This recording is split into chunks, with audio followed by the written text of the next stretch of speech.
on the news briefing for this Wednesday. For decades, the County of Monterey has been managing the sandbar along the Carmel Lagoon to prevent flooding of nearby homes. It is a very complicated process. A milestone was reached yesterday with the certification of an environmental impact report, which will also open the door to protective measures. We're very pleased to have Craig Spencer, our Director of Housing and Community Development, to talk about the decision yesterday and what it means for the Carmel Lagoon area. Hi, Craig.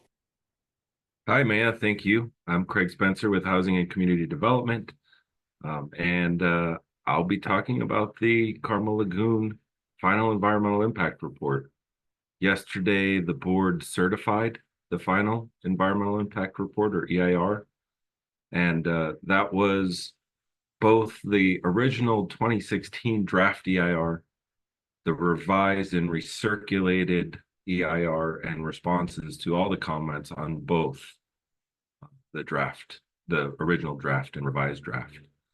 At the same time, the board considered the preferred alternatives for how to proceed with the Carmel Lagoon management.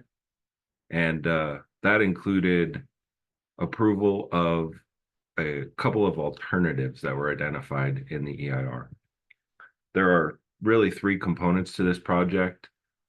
One is that we're doing interim sandbar management, which is the thing that happens every winter with sandbags and a pilot channel through the sandbar on the beach. That's done under permits from multiple agencies every year. And under our agreements with those agencies, we prepared this EIR to study alternatives that bring it back to its natural functioning systems while providing some level of flood protection for those residents along the lagoon. So after a study, we selected as our preferred alternatives a scenic road protective structure, which is the mid-slope wall alternative, which is very similar to the emergency repairs that happened along Scenic Road in 2023. And in the winter of 2023, when there was a northerly breach of the lagoon that eroded away at Scenic Road and caused that road to be closed. So the Scenic Road protective structure would be a protective structure along Scenic Road and down in front of the parking lot at State Parks Beach to protect those areas from wave erosion and from the river erosion in the event of a northerly breach of the lagoon. Regarding the flooding issue, we studied a number of alternatives that are known as environmental protection barriers or flood walls. Those were not feasible. So what we're proposing is ongoing sandbar management until there's a long-term solution. That long-term solution looks like it may be a home elevation program. Right now, there isn't a home elevation program in place, but the board did direct the staff to go explore grants and funding opportunities for a home elevation program. I understand this has been done along the Russian River in Sonoma County as well. So there was also this provision that is a garden wall alternative. The garden walls are small walls along the lagoon that the property owners would build that would simply replace the need for sandbags along those property lines annually while we do sandbar management. And so nothing really changes until we have the long-term solutions in place. We will have to go explore grant funding and other funding opportunities for the design and construction of the scenic road protective structure, as well as explore programs for the home elevation program. And in the meantime, we'll continue to do sandbar management. We do have a website that we can provide where all the information, including the EIR and the staff report, can be found. And that's my announcement, and happy to take questions if there are any. Thank you, Craig. You make it sound so simple, but it has been such a long, arduous process to get to where we are today. And anyone who is new to the county may not realize how long the situation at the Carmel Lagoon has gone on and the really the complicated process that is required to do that sandbar management, which makes a solution, even though it's not yet, funded, selecting a solution was a tremendous milestone. And I was wondering if you could share a little bit more about that, because I know you've been around long enough to know how long this has been going on. Yeah, well, the sandbar has been managed since the early 1900s. Not all by the county, but essentially it's a natural occurrence where wave erosion builds up sand that creates a dam for the river that doesn't allow the river to exit into the ocean. And the lagoon is the mouth of the Carmel River that backs up and fills in once the sandbar builds up. And as the lagoon level rises, there are annual flood threats to a number of the low-lying homes along the lagoon. So in about the 70s, the county took over management of the sandbar and has been operating it since. So every year we get multiple permits from state and federal agencies to do the temporary sandbars and create a pilot channel. That exercise has been refined over the years to mimic as close as possible the natural way in which that lagoon would breach absent any management of it. So the lagoon would fill up and breach that sandbar eventually at some elevation. The the sandbags are intended to provide the opportunity for the lagoon levels to rise to a certain elevation. The pilot channel is not automatically breached by the lagoon, but it provides the opportunity for, at a certain elevation, the water to start to reach that low point in the sandbar and naturally make its way to the ocean. So we have been doing that for many years. We've been getting better at it, and we've been getting more regulatory involvement in how we operate that sandbar and how long we can continue to operate it, which again is one of the reasons we studied solutions to that issue. And we're happy to have some direction forward at this point. I did get a question in advance about the solution, the mid-wall solution, and you described it as what was done along Scenic Road following the flooding, and anyone can go down there and go look. And we were able to do it on an emergency basis. We were, this was a crisis, and we had, FEMA support or FEMA reimbursement. This is a very expensive project. I'm wondering if you could talk about, when you search for funding, what kind of funding are you looking for? Well, so we have a project identified, and that means we add it to our capital improvement programs, and we seek funding to both complete the final designs of the wall and to construct it. That's going to be over $7 million is the estimate at this point. So it is expensive. We don't have it funded at this point, but we work with different state and federal agencies to identify grant funding opportunities for things that protect public infrastructure, and other climate related grant opportunities to help provide some funding. So that will start occurring. It has been occurring until we have the funding we need to complete that portion of the project. And yes, in 2023. So the sandbar management happens according to regulatory permits. And there is a desire from the regulators to allow for what's known as a northerly breach of the lagoon. There's an arm that goes to the north in front of the state park parking lot on the river beach.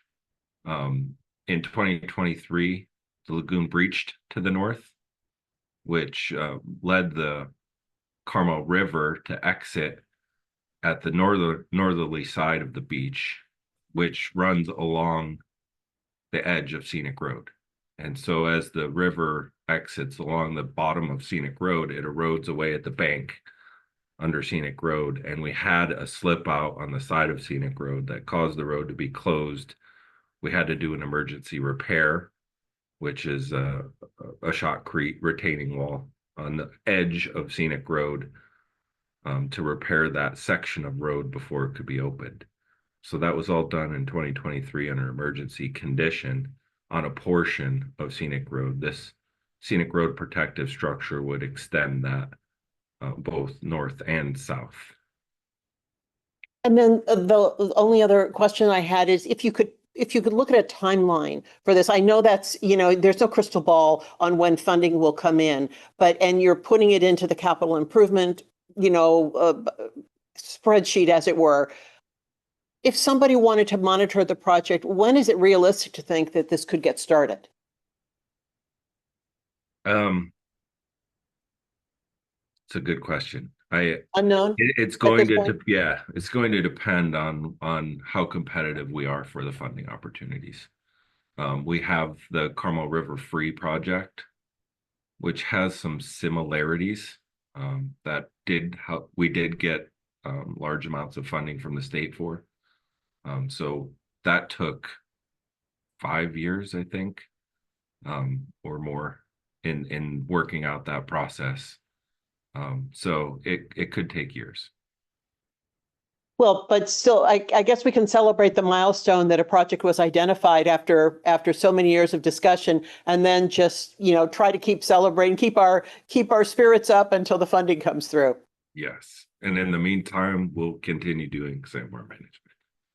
Craig, I really appreciate you dropping in and talking about the project. I know it just happened yesterday, but I think it's really great to get the information out because people see this happening every year and they long for a solution. And now we've at least got the solution identified. Yes.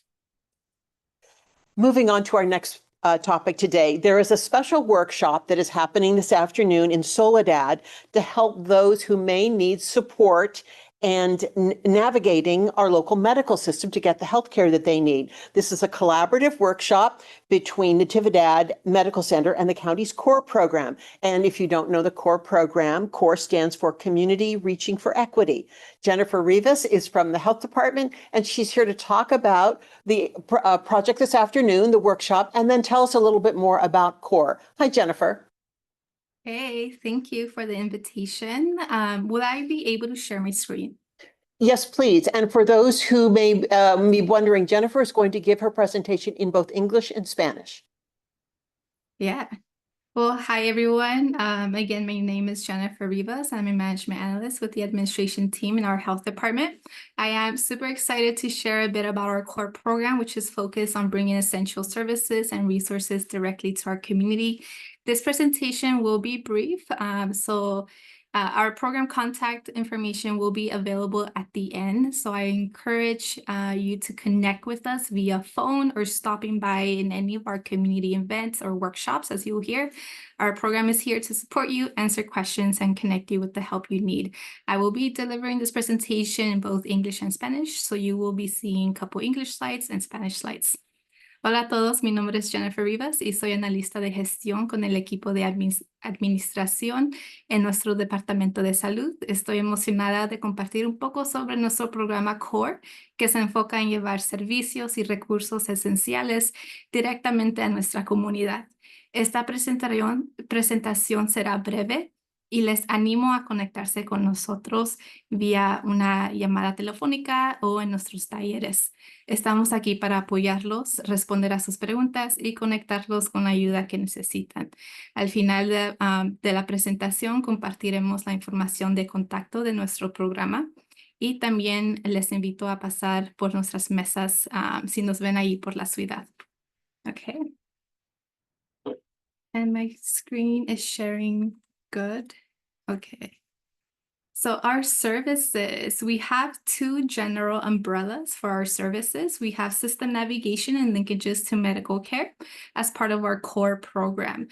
Under system navigation, we help community members find and access community resource that supports their health and social needs. We also work with the clients to empower them to access or explore new opportunities that may align with their health goals or with their social needs.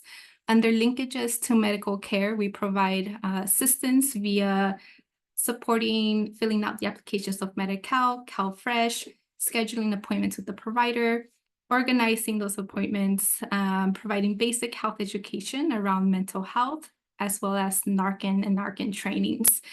Both of these categories encompass our care coordination services.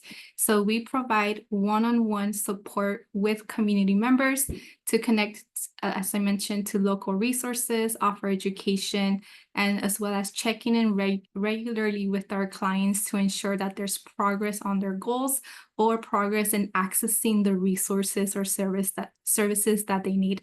If there are any challenges that come up once a referral has been made or once the information has been delivered to the clients in accessing the services, we work to figure out solutions to those challenges to increase access to care and access to our community resources and services. So en nuestros servicios tenemos dos categorías en general donde caen nuestros diferentes servicios. Tenemos navegación de sistemas y conexión a cuidado médico o conexión a cuidado de salud. Bajo navegación de sistemas, ayudamos a los miembros de la comunidad a encontrar y acceder recursos que apoyan su salud y necesidades sociales. También trabajamos con la comunidad para empoderar a los miembros para que exploren nuevas oportunidades que a lo mejor les pueden ayudar en esas necesidades que tienen. Bajo conexiones de cuidado médico o de salud, ayudamos con el acceso a servicios médicos, brindando apoyo con las solicitudes de Medi-Cal, coordinando citas médicas o ofreciendo programas educativos sobre salud, incluyendo capacitación en el uso de naloxone. Esas dos categorías implementamos nuestra coordinación de cuidados. Lo que hacemos es brindamos apoyo individual. Trabajamos contigo uno a uno a conectar, a identificar qué son esas necesidades y qué son los servicios que les pueden ayudar. Les ayudamos con los recursos locales, ofrecemos educación y mantenemos un seguimiento regular para ayudarles a alcanzar sus metas de salud o acceder a esos recursos o servicios que necesitan. A little bit more about our care coordination and specific areas that we provide that support. So clients will work with our community health workers who will identify the different needs or any needs around health education and provide basic health education. On the screen, you will see at the center, we have our community health workers who work with our clients. And as we do the assessment with our clients, we identify the different linkages that that may be available to connect the client to a resource and support and assist them with navigating to that resource and ensuring that they're well prepared to access it or apply for them. You'll see supports around application supports such as Medi-Cal, CalFresh, understanding school paperwork, understanding just general housing application, as well as helping them fill out those applications. Mental health referrals. So we refer various clients to mental health services, right? Working with them to see what type of services support is needed. Is it therapy? Is it counseling? Is it grief support? And seeing what's available for them.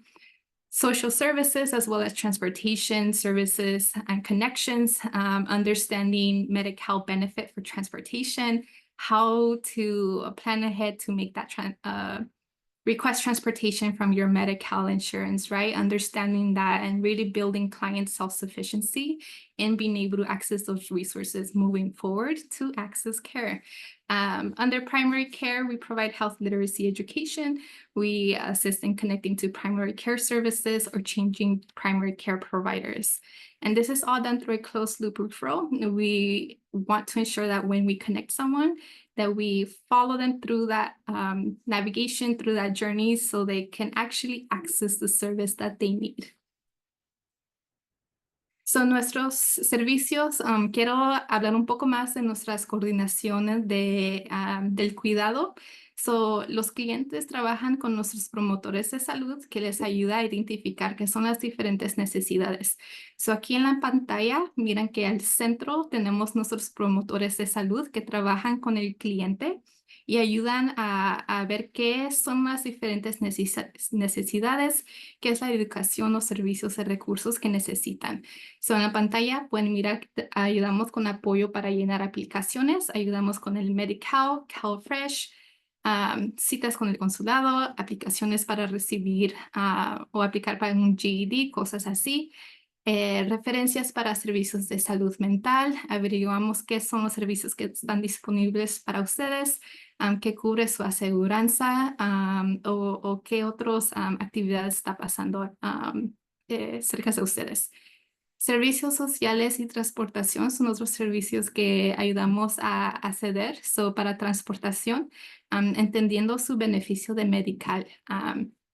Si tienen Medi-Cal, tienen un servicio para transporte a su cita médica. Ayudamos a entender cómo se usa ese servicio, así que ya para el futuro puedan acceder a sus citas sin un challenge de transporte. Cuidado de salud, ayudamos con educación sobre varios temas de salud, conectando también a nuestros clientes a servicios de cuidado primario o cambiando sus doctores si es eso algo que quieren. Todo esto se usa o se da como un apoyo así de principio al fin. Nosotros cuando les conectamos con un servicio, queremos estar con ustedes para saber si pudieron acceder a ese servicio. Cuando les conectamos hay que decir hoy, vamos a hablarles unos días después para ver si pudieron conectar, hacer cita o qué retos estaban enfrentando donde no ya pueden acceder a ese servicio. Y parte de nuestros servicios damos workshops. A part of our services, we provide workshops around mental health, Narcan, as well as how to prepare for your doctor visits. We have couple more topics in the works, but these are some of the ones that we have provided out in the community thus far. We have one around conversations on mental health, so how to have that conversation with your loved ones. We have Narcan training and fentanyl awareness training. We also provide Narcan to those who attend. Also in our one-on-one services, if someone requests Narcan, we have that available. We also have Your Health, Your Voice, where we prepare people, our community members, how to prepare for their doctor's visits, what kind of questions to ask, what medications they have questions about, and how to formulate those questions and, advocate for themselves at a doctor's visits. All of these services are free. Son nuestros servicios. Tenemos unos talleres también, aparte del servicio directo con nuestras comunidades. Se ofrecen talleres virtuales y presentaciones sobre temas como conversaciones sobre salud mental, cómo tener esa conversación con los que aman, con sus familias, con sus amigos, colegas. Tenemos capacitación en Narcan y qué es el fentanilo. También proveemos las cajas de Narcan y les enseñamos cómo usar y administrar Narcan a alguien que a lo mejor está pasando por una sobredosis. Y tenemos otra presentación de Tu Salud, Tu Voz, donde les ayudamos a aprender de diferentes estrategias de cómo prepararse para su cita del doctor. Y todos los servicios son gratis, los talleres y los servicios directos. So accessing our services, to be eligible for our CORE program, you do have to be 18 years or older and live in Monterey County and be in need of any of these services, either linkages to medical care or system navigation. If you don't know if you qualify, just call us and we'll be able to help you out. ¿Cómo acceder a nuestros servicios? Para clarificar el programa, para calificar al programa CORE, tienen que ser mayor de 18 y vivir en el condado de Monterrey. Deben que necesitar ayudas con lo que había mencionado. Si no saben si califican, nomás llámenos y nosotros podemos trabajar con ustedes. To access our services, there's various ways. You are able to self-refer to our program using our website link. There will be a very short form that you can fill out with your contact information and the needs that you have. If you're an agency who wants to refer your client or a community member, you may also do so on our website. We also have a form for that. You may call us directly at 831-809-9870 and connect with our program assistant who will work with you, or email us at our core email as shown on the screen. ¿Cómo pueden aplicar al programa de CORE? Se pueden referir a sí mismos usando un formulario que tenemos en nuestro sitio web. O si son una agencia que quieren referir a uno de sus clientes o un miembro de su comunidad, también pueden meter un formulario que incluye sus nombres, quién es el cliente, qué tipo de necesidad, y nosotros podemos ver ese formulario y contactar al cliente. Si quieren conectar directamente con nosotros, pueden llamarnos al 831-809-9870 y conectar con nosotros con cualquier pregunta o necesidad que tienen. También nos pueden mandar un correo electrónico a nuestro core email que está en la pantalla. También, we also have a couple of drop-in services available where community health workers are at these locations physically providing that direct support. We have the Soledad Family Resource Center where our team members are the first and third Wednesday of each month. And coming soon, as of October, we will have a Castroville and Greenfield drop-in center. For Castroville, we will be there the first and third Monday. And for Greenfield, we'll also be the first and third Monday of every month, starting in October. So, unos horarios de nuestro drop-in de servicios. So, nos pueden contactar lunes a viernes de 8 a 5, pero también tenemos diferentes lugares donde pueden conectarse directamente con nosotros en persona. Eso es en el Centro de Recursos de Familia en Soledad. Estamos ahí cada primer y tercer miércoles. Y en octubre vamos a tener nuestros promotores de salud en el Centro de Recursos Familiares de Castroville y también en Greenfield cada primer y tercer lunes del mes, comenzando en octubre. So a couple of coming workshops. We have our Preparing for Your Doctor's Visits workshop. This is part of our Harvesting Health series. We have a wonderful collaborative partnership with the Natividad Family Medicine Residency Program, where we have a doctor go out into the community and present about various different topics. So the next one is actually today at 4:30 at our Soledad Family Resource Center. We'll have raffles, we'll have snacks, and you'll be able to learn about, how to talk to your doctor about your health, understanding medical advice, advocating for your care directly presented by one of the doctors. So, hoy vamos a tener un taller sobre cómo prepararse para sus citas médicas con el doctor Bilal en Soledad. Y allí nos van a poder aprender directamente de un doctor del hospital sobre cómo hablar hablar con su médico sobre su salud, entender consejos médicos, abogar por su cuidado y también aprender del programa CORE. Eso será hoy a las 4:30 en el Centro de Recursos de Soledad. Habrá una rifa y botanas. And next week, we have another presentation or workshop as again part of our Harvesting Health initiative. We will have a nutrition workshop with 2 of the doctor residents. They'll be teaching about nutrition and the links between cardiovascular health. We will also partner with the food bank, so those who attend would be able to take a box of food home, and we'll also have a raffle. So that's going to be next Wednesday at 4:30. So that's September 18th, and also at the Soledad Family Resource Center.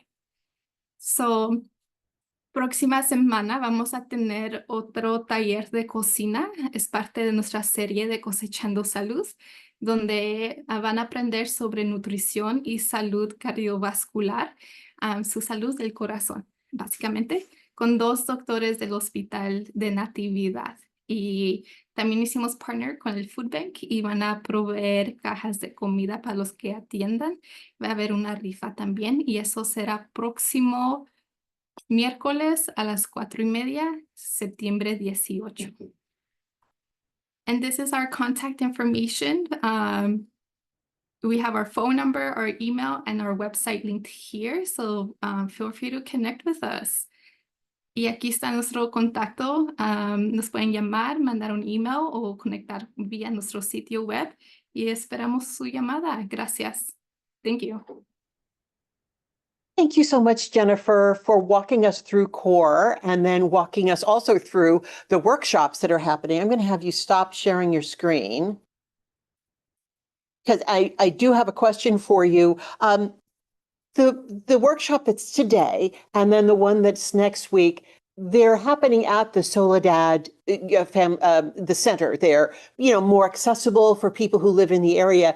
It also seems like the program is bringing this important medical information in a more relaxed setting where sometimes people may feel a little intimidated. I don't know how to make a doctor's appointment, or I'm not sure where I should go. But here is this medical information right there, near where they live. Is that part of the goal of the program? Yeah, that's part of our how to prepare for your doctor's visits. Is we will have community health workers who, if anyone has specific questions, just like the ones you mentioned, they can connect with them after the presentation. Or I hope we're creating safe spaces for people to share these questions in the group setting where we have our community health workers who can provide information, or also our providers who could fill in the gaps. So definitely, yeah. And the community health workers, which are they are just tremendous workers in the community. If anyone has never met them, they are just wonderful, all of them. They really are the link between the community that is in need and the services. Is that how they basically are getting people to sign up for your program? Yes, and they're also the ones providing the more of the assessment and the linkages, right? So those who may be hesitant to reach out to a certain service, to a certain resource, or just don't know how to even get started, we have our community health workers who are trained in having those conversations, encouraging them to access those services, explaining the different options that they have, and really working with the client to the client knows what's best for them and what will work for them. So giving them those options to start taking those steps to access that care, to either access the services that they really need in regards to, their social life or their care. So yeah, they are fabulous at what they do. And then one last question about Narcan. In your presentation, you talked about some Narcan training. How is that picking up interest in these communities? Because, the opioid crisis is everywhere. It doesn't pick and choose what community it's going to impact. It's actually very well received when we're out tabling, informing people about CORE program, but we also have Narcan there available for people to just take with them. Before they leave with the Narcan, they always receive a demonstration on how it's used and what it's used for. We have been learning that there may be some misinformation around what they think it may be, like allergy medication, something around that realms where it's like, nope, we can't use that for that. And this is how it's used, and this is why we use it, right? So our presentation touches on some of those, the misinformation going around, but also what it is, what it's used for, and what is fentanyl and how, where can people access that, how easily accessible and how easy it is to, if you come in contact with that, to potentially have an overdose. So we explain that our presentations are both in English and in Spanish.